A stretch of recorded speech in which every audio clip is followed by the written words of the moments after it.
Jean-Paul Lecoq. Merci Madame la Présidente. C'est un moment important pour nous de recevoir un militaire de l'armée israélienne, puisque nous avons eu l'occasion de recevoir il y a quelque temps le président de la Knesset. Et à ce moment-là, c'était la politique d'Israël qui était jugée quelque part, ou qui était critiquée, qui était abordée. À cette occasion-là, on a eu l'occasion de... Et je reprends vos mots, puisque en fait je les partage, vos derniers mots. Vous avez dit l'utilisation de la terreur pour atteindre un objectif, ça s'appelle du terrorisme. C'est exactement ce que j'ai dit au président de la Knesset. C'est que la politique qui est menée par Israël à Gaza, c'est que la politique d'apartheid qui est menée en Israël, c'est que l'ensemble des dispositions, et la dernière, et moi j'ai eu l'occasion avec d'autres députés d'aller au lendemain de l'opération Plomb Durci, rencontrer les autorités, y compris le Premier ministre, ce que votre armée a fait à Gaza à l'occasion de l'opération Plomb Durci, c'était un acte d'humiliation et vous avez semé la terreur. Vous avez broyé la zone économique de Gaza, du nord de la bande de Gaza. Elle n'était pas plus haute que 40 cm. Tous les bâtiments étaient broyés sur des kilomètres. Et ça, c'est pas un acte militaire. C'est bien un acte d'humiliation, c'est bien un acte de terrorisme. Et votre pays mène une politique terroriste.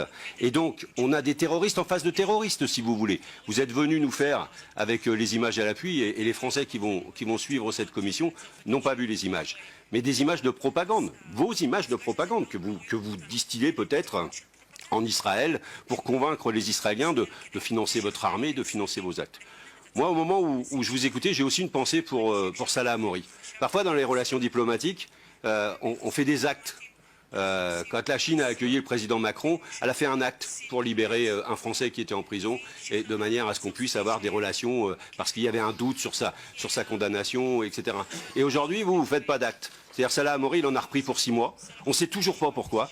Vous vous prétendez une démocratie, mais vous enfermez les gens sans les juger. Et vous, peut-être...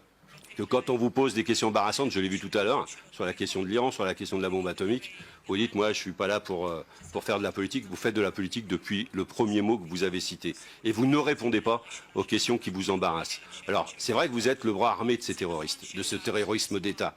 Et donc, c'est compliqué pour vous de venir nous expliquer. Et je pensais que vous alliez faire ça. Heureusement, vous avez eu la dignité de ne pas venir nous expliquer pourquoi vous avez tiré sur des petits garçons ou sur des petites filles, pourquoi vous avez utilisé des armes qui font des dégâts dans les chairs des personnes, pourquoi vous avez agi de cette manière.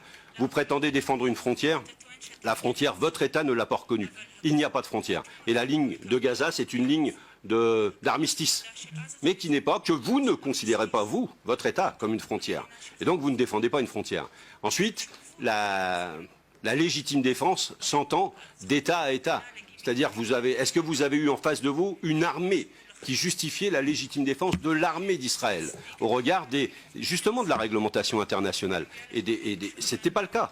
Et vous avez bien vu qu'en face de vous, vous aviez des jeteurs de cailloux, peut-être vous avez des gens qui faisaient voler des cerfs-volants, peut-être vous avez des pneus brûlés, vous appelez ça la terreur. Moi, quand je manifeste sur le port du Havre, parfois les dockers font brûler des pneus et ça fait la même fumée et c'est un acte de résistance. Aujourd'hui, les Palestiniens ont droit à cette résistance. La résolution des Nations Unies les autorise à ce retour.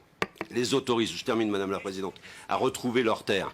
Aujourd'hui, la question qui est posée, c'est le chemin pour la paix, c'est entendre ce peuple palestinien qui ne peut pas rester cantonné dans le ghetto de Gaza. Vous devez les sortir, ils doivent pouvoir retrouver leur terre et c'est ça l'enjeu. Vous ne pouvez pas utiliser cette situation du ghetto de Gaza pour expérimenter à une prison à ciel ouvert, comme a dit la Présidente, le comportement, la dignité d'un comportement humain. Tout être humain aurait envie de sortir de ce ghetto. Et tout être humain aurait envie d'aller couper la clôture qui les sépare de leur terre. Merci beaucoup, Monsieur le député.